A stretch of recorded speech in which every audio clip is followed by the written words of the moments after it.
For question 2, we have this diagram, and it shows a field, and there's a wall, maybe stone or something, around the outside, and there are a couple of fences on the inside of this, represented by the broken lines here.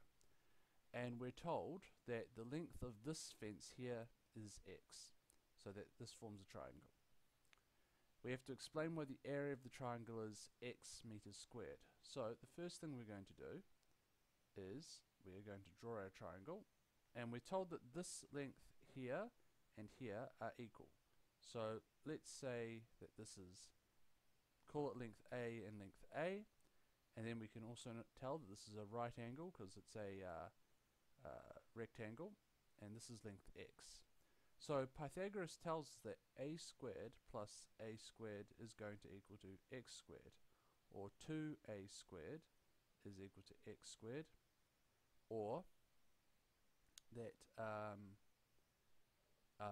a is equal to x over the square root of 2. But we also happen to know that if you look at this triangle, that the area of this triangle is going to be half times the base times the height, so the area is equal to a half times base times height, but both base and height are a, so this is a half times a is equal to a half a squared. So therefore the area equal to a half a squared is equal to a half, and I know what a squared is. It's just x squared over 2. So the area is 1 over 4 x squared square meters. And we actually should write a sentence. Therefore, the area is 1/4 x squared square meters. Part 2. We're given an additional piece of information. We're told that the total length of the fence is 100 meters. We're also told that the total area of the triangle and square, so this triangle in here, and this square, have total area A. And we have to show that this is the expression for A. Okay, well, the first things first, if I've got a total length of the fence is 100 meters, that means this part here, going, let me use a different color to mark that out. This part of the fence here and this part along here together must sum up to 100 minus x. So the two blue parts sum to 100 minus x. So that if I add the two blue parts and x, I'm going to get back the 100 meters that is the total length of my fence. So therefore each blue part, since they're the same length, since this is a square, has length 100 minus x over 2. So this here is 100 minus x over 2, and this here is 100 minus x over 2. So the area, or A, is equal to the area of the triangle plus the area of the square. So we already know the area of a triangle. The triangle is 1/4 x squared from part 1. What about the area of the square? Well, it's just the base times the height, so it's 100 minus x over 2 squared. And so if we expand this out, we get 1/4 x squared plus, I'm going to pull the half out and get 1/4 here as well, and I get 100 squared, which is 10,000, minus 2 times x times 100, so minus 200 x plus x squared. And so I can multiply this in, and I get 1/4 x squared plus 2,500 minus 50x plus 1/4 x squared. So we're almost here. We see the 2500 is the same, the minus 50x is the same. Now we just have to add these two 1/4 x squared. And I get 2500 minus 50x plus a quarter is a half x squared. And this is what I wanted to show.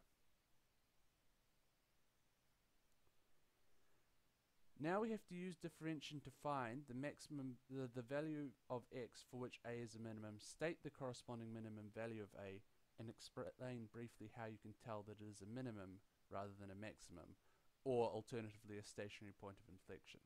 So if we just recall, a was equal to 2500 minus 50x plus a half x squared.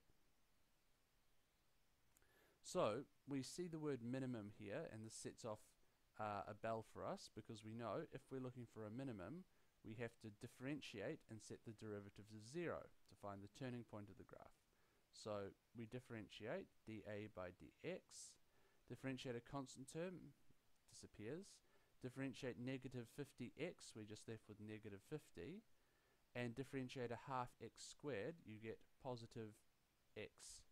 And this is equal to 0 for maxima or minima. So if we solve this, it's quite easy. We get x equals to 50. So then we just substitute this back in. When x equals to 50, a equals to what? Well, 2500 minus 50 times 50 plus a half 50 squared.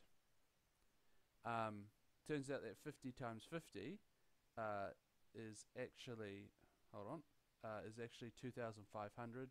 So we actually have to just, this is going to be 2500 minus 2500 plus a half of 2500.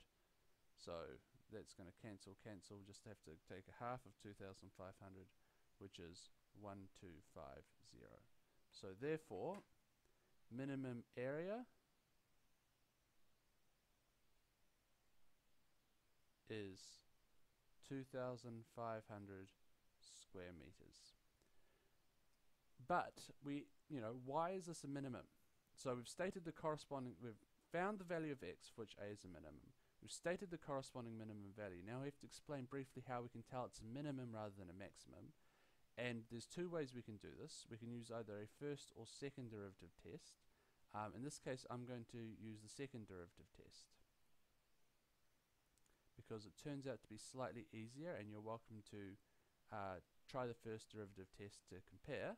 The second derivative test is quite simple. What we do is we take the second derivative of our expression, and differentiating minus 50 plus x, well, minus 50 is a constant, so it disappears, so plus x differentiates to be 1. So in particular, the second derivative, when x equals to 50, well, it doesn't change, does it? It's a constant. And this is bigger than 0, therefore we have a minimum. So this is one way we can check that it is a minimum. So the last question is, find the largest value that a can take given that x is between 10 and 80. Show clearly how you obtain your answer. Well, if you think about this, a has a minimum at x equals to 50, and we know a is a quadratic curve.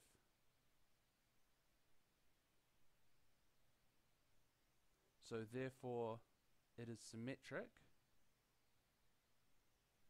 about its turning point.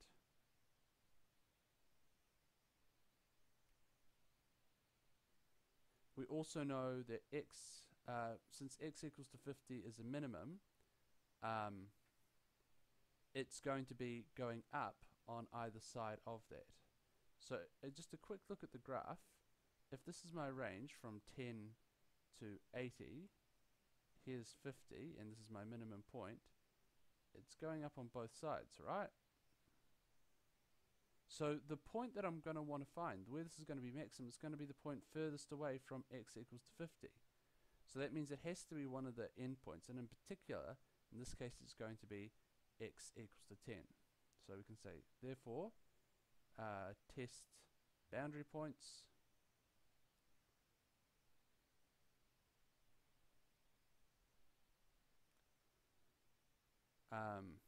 in particular,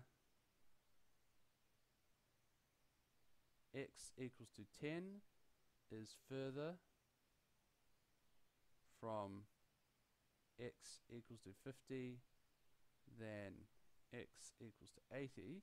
So we choose x equals to 10 again because it means that the curve's had more time to go up, since it's going up as I move away from it's increasing as I move away from my turning point.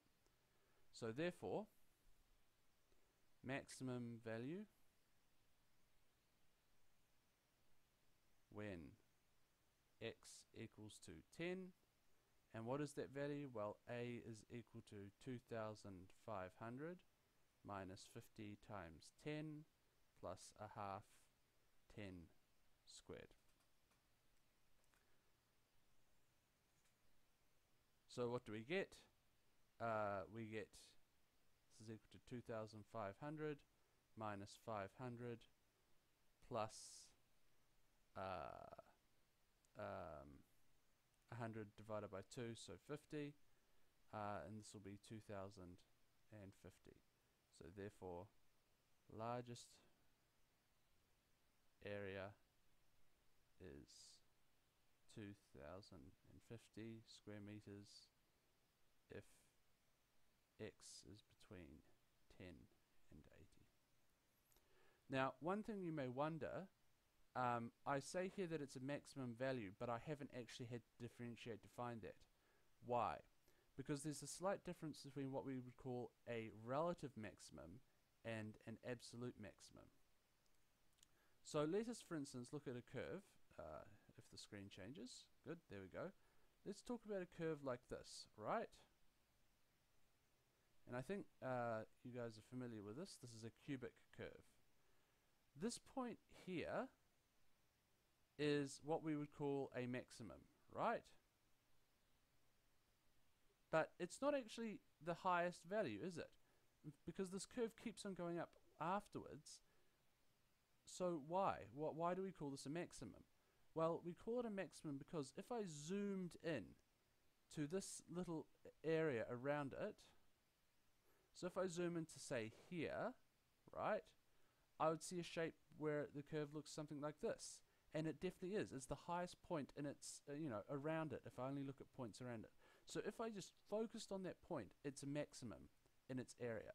Or rather, what we say is that relative to where it is, it's a maximum. So we call it a relative maximum. But what happens if I'm not interested in relative maxima? I want to know, well, don't tell me what is the biggest point in its area. Tell me what's the biggest point I can possibly get, because sometimes that's more useful. Well, then we look until the end, wherever I stop. And in this case, I stop up here. So this would be the maximum point. This is what I'd call my absolute maximum, because there's nothing in my graph that goes bigger than this. But of course, maybe my graph would carry on. So if I had drawn more, maybe the graph would have carried on and on. So the absolute maximum can change depending on how much of the graph you draw. In the previous question, it said we only want to look at the graph between 10 and 80. It tells us that x has to be between 10 and 80. So we only draw this part of the graph here, which you could see, and we only look for the absolute maximum on this domain.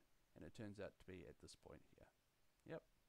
So that's a good learning point, the difference between absolute and relative maxima and minima.